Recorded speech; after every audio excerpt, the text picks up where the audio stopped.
So here is a really simple graph that displays how your performance develops over time as we build competence in a new skill. So we start at the stage of being what's called unconsciously incompetent. So this is where we don't know that we don't have a certain skill or that we even need to learn it. So at this point we have the wrong intuition and a complete lack of awareness. So I'm going to use driving a car as an analogy just to explain this a little bit easier. So let's say when you're a baby, we don't really know that we don't have the skill to drive a car, or that we will even one day need to learn how to drive a car, right? Because we are unconsciously incompetent. In trading, this can be likened to someone who doesn't even know what the financial markets really are, or what trading even is yet. They don't know what they don't know. But then we move on to stage 2, which is where most new traders are. So they are consciously incompetent. So now you're aware that you don't have a particular skill and you're not yet proficient in it. So you have the wrong analysis.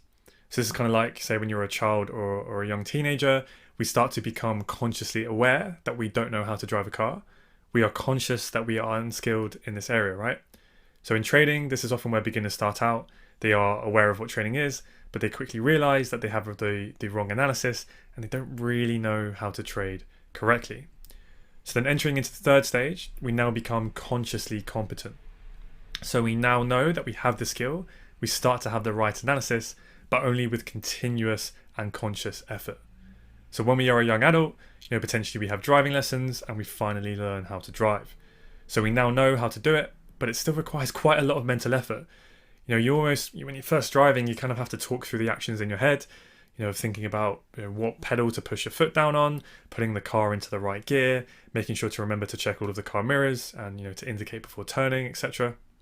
We are consciously skilled.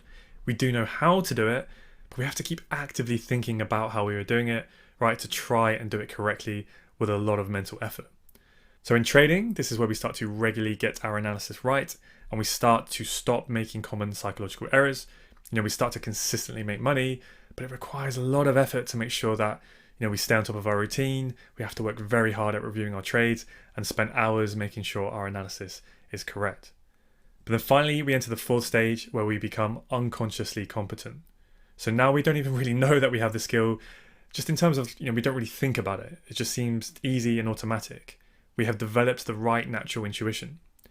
So after a few months or maybe even a few years of driving, right, it becomes pretty much effortless, right? We can hop into our cars, drive to our destination with very little thought of what we are doing. Now, if you think of, say, a mum, right, and she's driving home and she's got 3 kids screaming and fighting each other in the back, and she's holding her phone on loudspeaker in one hand and she's attending a conference call for her job, while she's shifting gears and steering the wheel with her other free hand, all at that same time, navigating through rush hour traffic. Right? And she's doing pretty much all of this just subconsciously. So for those that do drive, how many times have you got in your car from somewhere, you've driven home, and then when you arrive home and you pull up, you suddenly realize you have no memory of the last few minutes of navigating the roads towards your home. This is because the skill of driving, especially around your local roads, it's just so deeply ingrained to your subconscious. It's pretty much automatic. You don't have to think about it because you are unconsciously competent. So this is the ultimate end goal for our trading, where we just naturally have the right intuition. It's almost like having a sixth sense in the market. And trading then becomes relatively effortless because it is now a natural skill and you almost feel at one with the market. Your analytical skills are sharp and you are nearing emotional mastery. So my mission is to get each and every one of you to reach this stage where your trading becomes relatively effortless and you consistently pull money out of the markets month on month, quarter on quarter, year on year. So as you go through the lessons in the course, particularly the lessons in this module, you may initially think that, you completely understand everything. It makes sense, right? As you go through it, you've made detailed notes. But what I pretty much can guarantee you will find is if you come back and watch it again, right, even just a few weeks later, you will find that you will learn so many new things that your brain just didn't previously pick up on, as being that important. And this happens because essentially as your trading experience starts to unfold, your interpretation and understanding of the concepts that you're about to learn, that will change and develop too. So you will take away more lessons as your conscious evolution progresses through those stages that we have just outlined. So my advice is to come back to this module, rewatch and study these lessons continuously along your trading journey. More specifically, I would highly recommend that you follow this 3-step process. So the first time you watch a lesson, just watch it with your full attention. Don't do anything else. Put your phone on do not disturb. Chuck your phone out the room, right? Out of sight, out of mind. This is your time where you are investing in yourself. So let's be professional and take it seriously. So once you've watched it the first time, rewatch the lesson straight away after. But this time, I want you to take detailed notes. Then have a little break, right? Go for a walk, get some fresh air, do whatever you need to do, and then come back and rewatch the lesson for a third time. But this time, you want to be adding to your notes, anything that you may have not quite picked up on and potentially missed the previous 2 times. So you can essentially just, make notes of your notes. Now, if you do take the time to do this and you don't rush, I guarantee you it will make such a difference to the speed of your learning curve. And yes, although it will take you longer to actually complete the course content, compared to someone who only watches the videos once or even twice, you will actually increase your chances of becoming consistently profitable before them.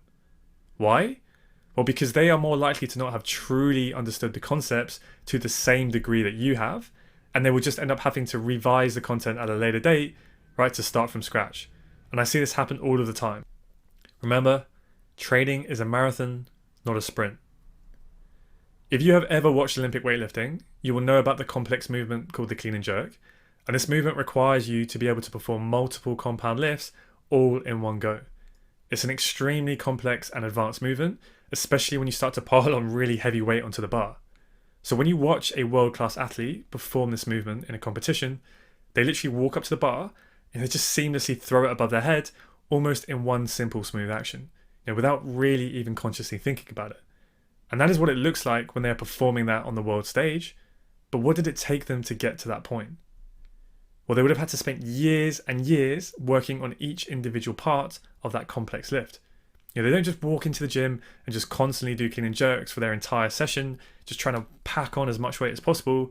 That is not smart training, and it will only get you so far before you either injure yourself or you hit a plateau and you can't lift any heavier weight no matter how hard you try.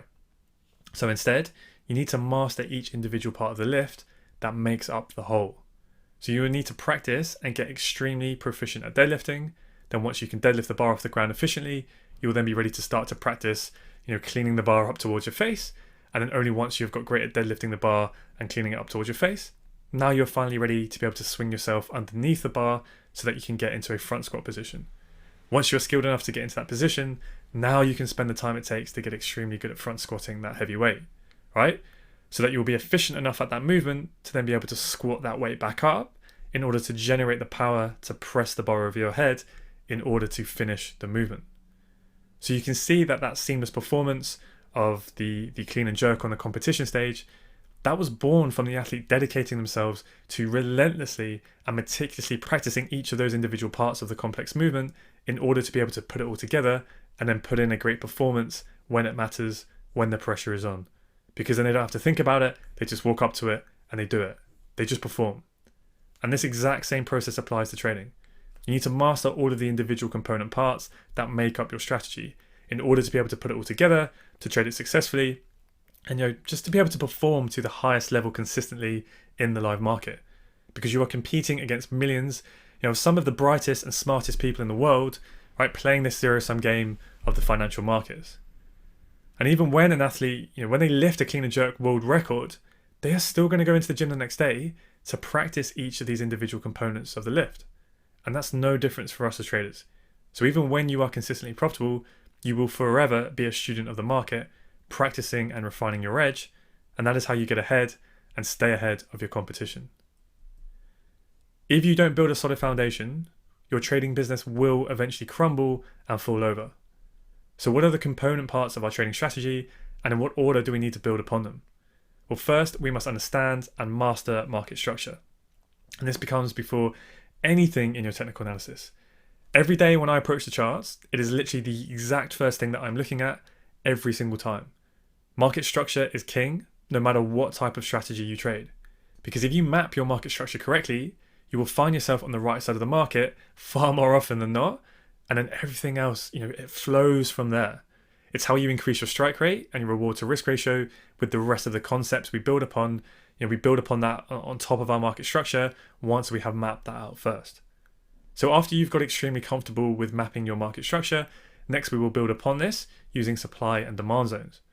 Now this is one of the main tools that we use to read whether large institutional order flow has entered the market and where large orders will likely be sitting in the market for us to then capitalize on.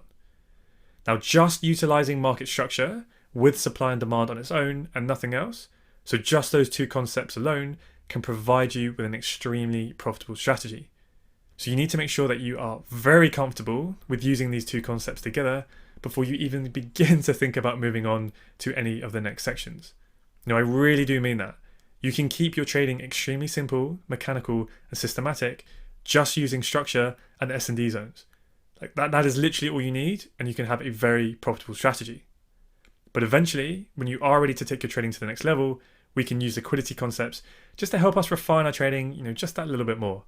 But of course, we're going to speak about this in a lot more depth once we get to those lessons. But essentially, market structure, your supply and demand zones, and then liquidity, those really are the three main concepts that make up the backbone of the Photon strategy. So once you have learned how we put all of these three concepts together, you will then be ready to focus on how we actually enter our positions, but then of course how we also manage those positions once we are in them, so that we can maximize our risk and protect our capital in the most effective way, right, whilst maximizing our potential reward as much as possible. And that is the art of trade management, which you will kind of pretty much focus on towards the end. And that's essentially the next stage of a journey that you're now on within the Photon program, and this is what we are going to cover over the following lessons. Mastering these concepts, it can be a long road, and there are zero shortcuts. If there was a shortcut, well, it would be to stop taking shortcuts. Please make sure you have mastered each of those individual concepts before you move on to the next one, or it's just only going to make your journey longer and difficult in the long run. And what you will find is you're just going to have to come back and start again. Sorry to use another gym analogy, but I think it's a great one. But so often what you will see is, someone who doesn't have a very good squat technique in the gym, they will start trying to just add on as much weight to the bar as quickly as possible each week. And then one or two things always ends up happening as a result. Either they get injured because they can't lift that heavy weight with shit technique, or they just end up hitting a plateau and they just can't lift any heavier, with that rubbish technique. So then what they have to do is they have to finally drop and swallow their ego. They have to strip all of the weight back off the bar. They have to admit to themselves, that they're not ready, and they need to relearn the basic fundamentals of the movement. So they go back, they relearn those movements of the squat. They completely relearn the movement the correct way before they can then build it back up. But if they had just taken the time to get it right from day one, right, drop their ego, just practice, moving the bar up and down with no weight on it, or even without the bar, right, then they could have avoided all of that mess, stress, and wasted time. Photon is your last shortcut, but there are no more from here onwards. Now I just want to end this introductory video on one last point, and that is that you learn to swim by jumping into the water and swimming, not by sitting in a classroom, studying aquadynamic theory. So while up until now, we've covered some, background theory in this course, but it is my ultimate goal to get you into the pool as soon as possible. So the way that this module is structured is that you are going to initially learn a new concept, and then you will be set a task. So you will be set an exercise to then go and perform on a specific section of price action on your charts. And then after you have done that, and you've done that exercise, applying the theory that you've just learned, you're then going to watch the next video, which will be called a walkthrough. And this is where you can watch me perform that exact same exercise on the same section of price action, so you can compare your efforts to mine. But more importantly, you can hear my exact thought process as we slowly go through it together. So hopefully this should be a very effective and efficient way of learning the concepts. So it's not just all theory, but we're actually rolling our sleeves up together and we're getting stuck into it. So I'm genuinely buzzing for you to start the rest of this module, as let's be honest, this is where the real source is, right? All right, let's fucking do this, shall we?